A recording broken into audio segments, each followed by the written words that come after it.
안녕하세요, 기용입니다. 반갑습니다. 네, 제가 오늘 브리핑 드릴 사건은요, 여스트리머 길거리 라이브 살인 사건입니다. 아시는 분들은 아실 거예요. 굉장히 이슈가 많이 됐던 그런 사건인데요. 네, 이 부분을 제가 한번 오늘 브리핑 드리고자 가져와 봤습니다. 일본에서 벌어진 사건이고요.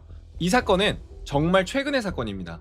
2025년 3월 11일 일본의 라이브 플랫폼 후아치라는 플랫폼이 있는데요. 그 플랫폼 라이브 방송을 하고 있던 인플루언서 모가미 아이가 살해당하고 그 과정이 전부 라이브 방송으로 송출된 사건입니다.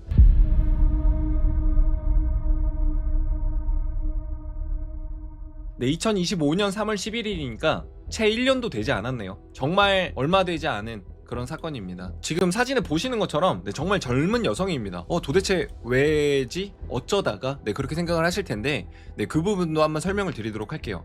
후아치에서 방송을 하던 모가미 아이는 야마노 테센 일주 라는 컨텐츠를 기획하고 있었습니다. 보시면 이게 야마노 테센 일주가 지하철 노선인데요. 우리나라 2호선과 비슷한 순환선입니다. 이제 순환선을 한 바퀴 도는 컨텐츠를 진행을 하는데 이 피해자는 한 정거장을 지날 때마다 도내를 받아서 주사위를 굴리고 한 칸 뒤로, 두 칸 앞으로 등의 효과를 받는 컨텐츠를 기획을 하고 있었다고 합니다. 2025년 3월 11일 컨텐츠를 시작하기 위해서 일주를 시작한 모가미 아이가 타카노 바바역 근처에서 도착했을 때 갑자기 라이브 방송은 혼돈에 빠집니다. 이게 무슨 일이야? 어떤 상황이야? 구급차는? 이러면서 댓글이 달리고 있었는데요. 여기서 타카노 바바역 인근이라고 말씀을 드렸는데요. 타카노 바바역에서 약 350m 떨어진 장소였고요. 타카노 바바역의 승차 인원이 일평균 17만 명이 넘는 그런 역이었습니다. 이게 어느 정도인지 가늠이 안 되실 거예요. 17만 명? 엄청 많은 거 아니야?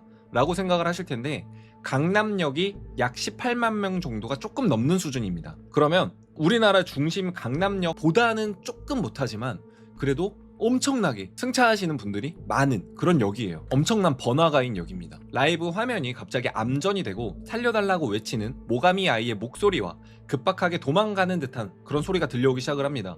팬들은 도망가라고 글을 적기도 하면서 모가미 아이가 무사하기만을 바랬어요. 그리고 보시는 것처럼 시청자 수가 엄청 많았어요. 정말 수천 명이 보는 라이브 방송 중에 그런 일이 벌어진 겁니다. 그렇게 라이브 방송이 흔들리고 어떤 일이 벌어질 것 같이 살려주세요 이런 소리가 들리다가 이내 소란스러운 분위기는 조용해집니다. 조용하던 라이브에 죽었나?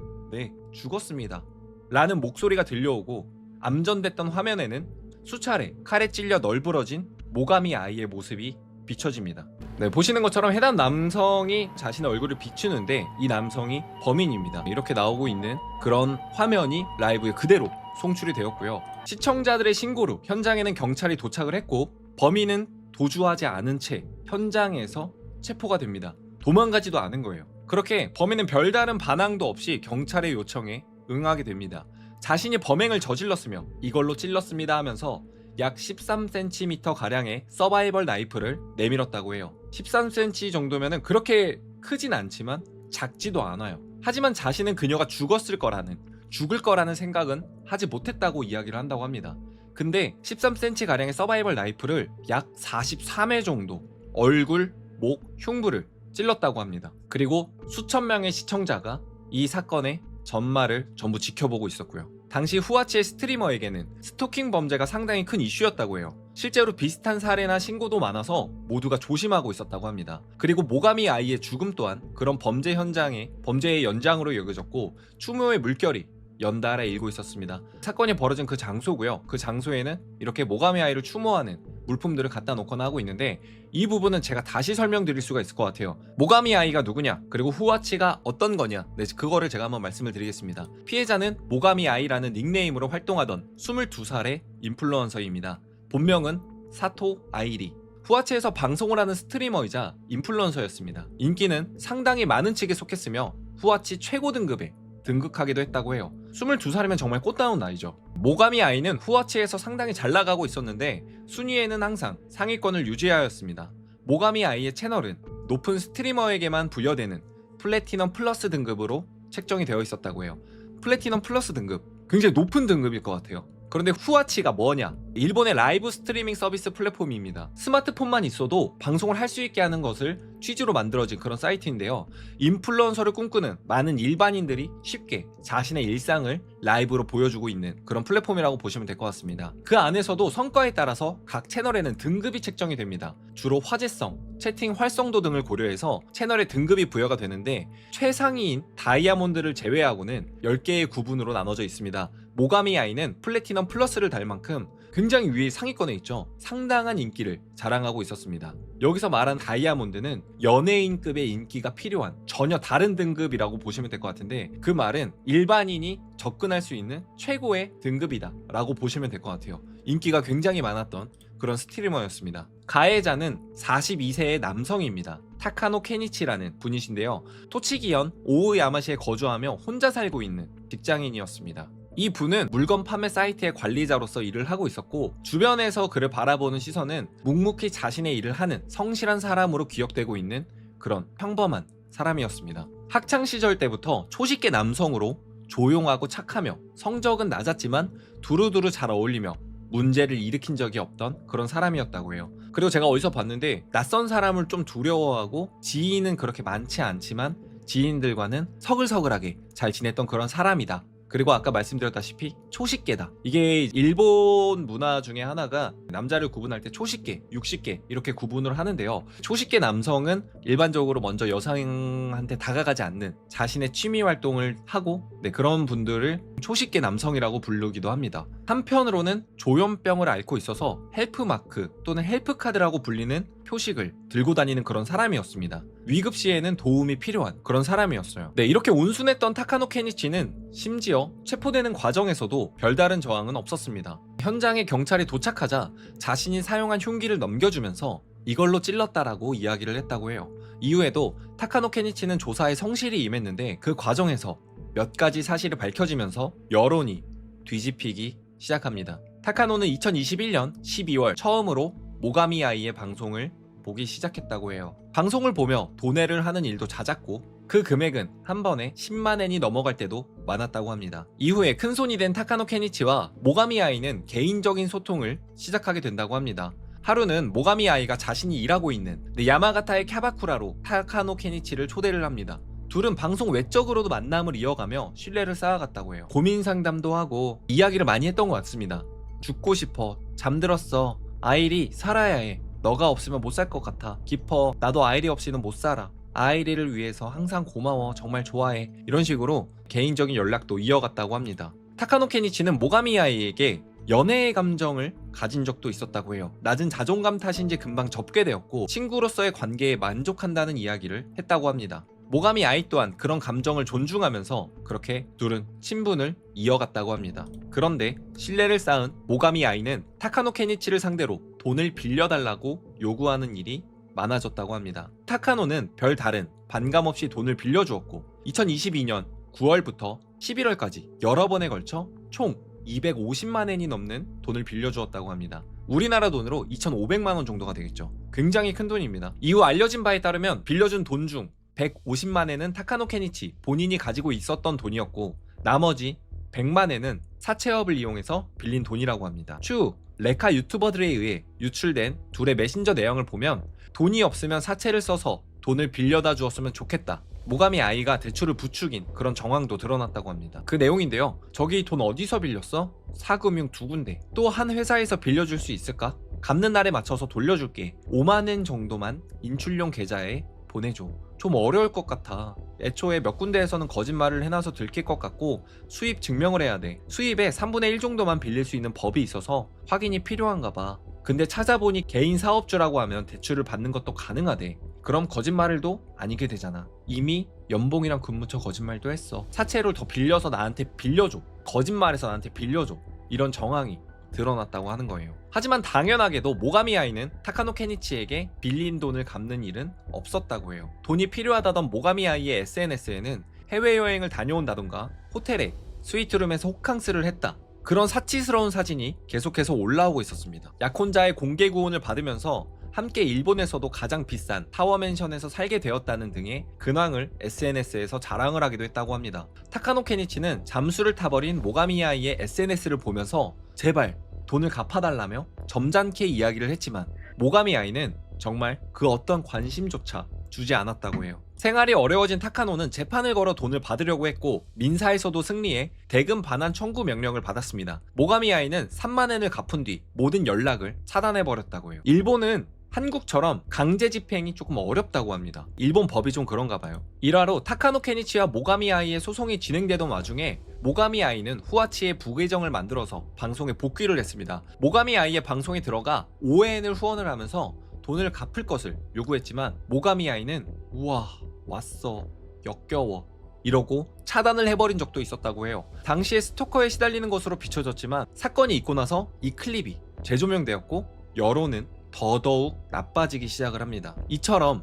모가미 아이는 처음부터 돈을 뜯을 목적으로 타카노 케니치를 이용한 것이 아니냐라는 의혹이 세상에 알려지기 시작을 합니다. 여론은 온전히 타카노 케니치를 동정하기 시작을 했고 모가미 아이에 대한 경멸과 혐오가 세간에 퍼져나가기 시작을 합니다. 옆에 사진은 모가미 아이 사건의 진실이 알려진 후에 추모 현장 훼손이 심해져 추모 현장이 전부 철거된 그런 사진인데요. 안 좋은 여론에 관련된 물품조차 여기에 그대로 있었습니다. 보시면 스펀지가 있어요. 우측에 스펀지인데 이거는 남의 돈을 흡수해서 빨아먹는다라는 그런 의미를 가진 조롱이 섞인 추모 물품을 갖다 놓은 걸로 보시면 될 것 같고요. 그리고 왼쪽에 보시면 노란색 아이리스인데요. 노란색 아이리스의 꽃말은 복수를 뜻합니다.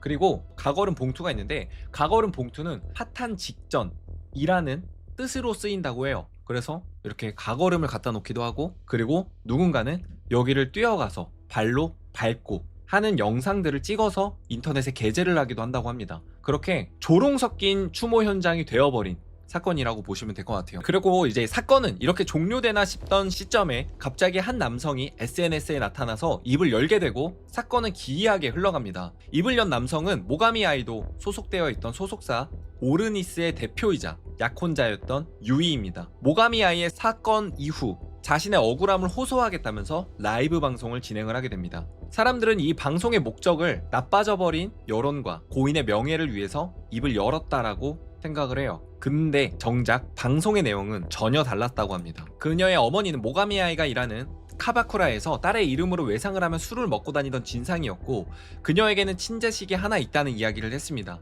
모가미 아이가 자식을 두고 술을 마시러 가거나 방송을 하는 등 육아에 집중하지 못해 분리된 상태이다. 이런 이야기, 그녀의 치부를 방송에서 공개했다고 합니다. 월에 90만엔에 달하는 모가미 아이의 수익 중 절반이 약혼자인 자신이 경영하는 회사로 들어오고 있으면서 동거 중인 타워 맨션의 월세, 월 식비, 전기, 가스비 등등 공과금을 모가미 아이가 부담하고 있었다는 것. 그녀의 실질적 수익은 20만엔 즈음이었고 그마저도 자신이 관리하고 있었다는 이야기를 했다고 합니다. 그러니까 그녀는 월 200만원 정도 벌었다라는 그런 이야기를 한 거예요. 모가미 아이에게는 빚이 있어서 수입이 생기면 전부 압수를 당하기 때문에 그랬다는 이야기를 했다고 해요. 당연하게도 그 어떤 공감도 받지 못했습니다. 모가미 아이가 타카노 케니치 외에도 다른 팬들에게 돈을 빌린 적이 있다던가 자신에게도 돈을 빌린 적이 있다, 상식선에서 이해할 수 없는 취지의 말을 하고 있었습니다. 더 나아가 경찰에서도 공개하지 말라고 했던 모가미 아이와 타카노 케니치의 대화 내용을 녹음한 파일이 공개를 했다고 해요. 어떻게 보면 굉장히 수비적으로 나온 거죠. 그 내용인 즉슨 자신과 모가미 아이가 타카노 케니치를 만나 직접 이야기를 한 내용이었는데요. 빌려준 돈을 받지 않겠다는 각서에 사인을 해라 와 같은 내용이었다고 합니다. 녹음본에는 갚는다고 하면 책임이 생기니까 일단은 씹고 넘어가자 같은 자신들에게 불리한 내용도 들어있었다고 합니다. 그리고는 실제로 사인을 한 계약서를 방송에 보이기도 했다고 해요. 자신이 공개한 증거는 모가미 아이를 금전적으로 압박한 사람이 약혼자이자 흑막이 자신이다 라는 증거가 될 뿐이었습니다. 한 주간지에 따르면 모가미 아이가 사채를 이용해 1억 이상의 빚을 지고 있었다는 것이 알려져 있었습니다. 죽은 모가미 아이의 계좌 잔액은 400엔, 우리나라 돈으로 4,000원쯤이었다고 하는데 이 방송 직후 모가미 아이가 이만큼의 돈이 필요했던 이유는 약혼자 때문은 아니었을까 하는 그런 의혹들이 지배적으로 나타나기 시작을 합니다. 네, 여기서 또 좀 이상한 부분이 하나가 있는데요. 그 약혼자가 23년 12월에 아이리에게 채무 문제를 인지했다라고 말해놓고 다른 곳에서는 23년 8월에 타카노의 메시지를 보고 알게 되었다는 등의 이상한 점이 하나둘이 아니었어요.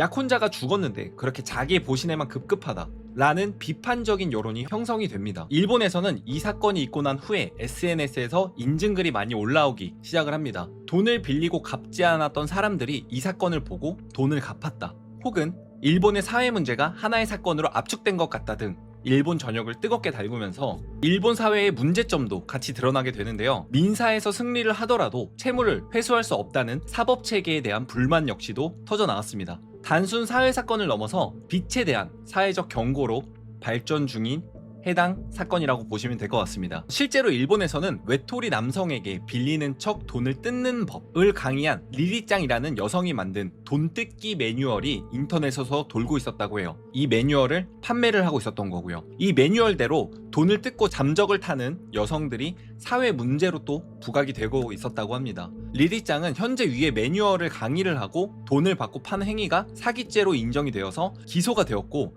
지금은 징역을 살고 있다고 합니다.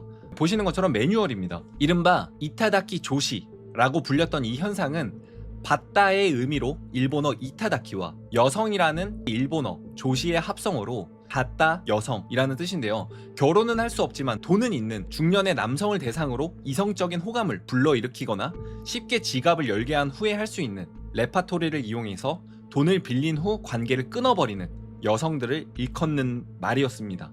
신뢰 구축 방법, 마법, 대화, 어떻게 이어났고 돈을 받고 난 뒤에는 어떻게 케어해라 라는 그런 매뉴얼이 있었다고 해요. 정말 별게 다 있죠. 그 매뉴얼을 만든 사람은 마법소녀 리리로 활동하던 그런 사람이었는데요. 1억 5천만 엔을 탈취했다고 하네요. 15억이에요.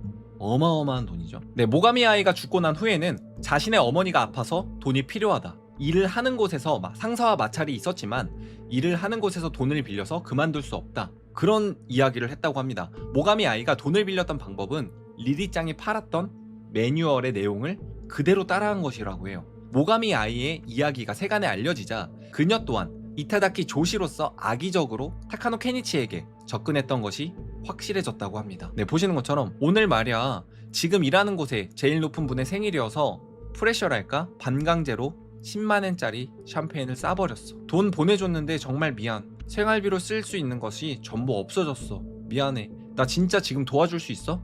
면목이 없지만 어제 아르바이트에 갔던 곳에서 지갑을 잃어버려서 가진 돈이 없어. 조금만 돈을 빌려줬으면 하는데 내일이나 모레 찾는 대로 갚을게. 이런 식으로 돈을 빌리는 방법을 그대로 따라했다고 하는 겁니다. 타카노 케니치는 살인 사건을 벌인 이유를 두고 내가 이런 일을 벌여서 뉴스에 나가면 모두가 저에게 어떤 일이 있었는지를 알게 될 것 같았어요 라는 말을 전했다고 합니다. 물론 누군가를 해야 한다는 것은 어떤 이유로도 정당화될 수는 없지만 현재까지도 타카노 케니치의 복수는 많은 일본 국민들의 동정을 사고 있습니다. 도움이 필요한 정신증적 병을 갖고 있으면서도 상식적으로 행동했지만 결국 살인 사건을 저지른 타카노 케니치. 어떤 이유에서든 타인의 돈을 탐하고 돌려주지 않으며 자신에게 도움을 준 사람을 기만하고 이용한 모가미 아이. 그리고 그런 관계 속에서 실질적인 이득을 보고 의미를 알 수 없는 행동을 한 약혼자 유이. 과연 이 이상 밝혀지지 않은 사실이 남아있을까요?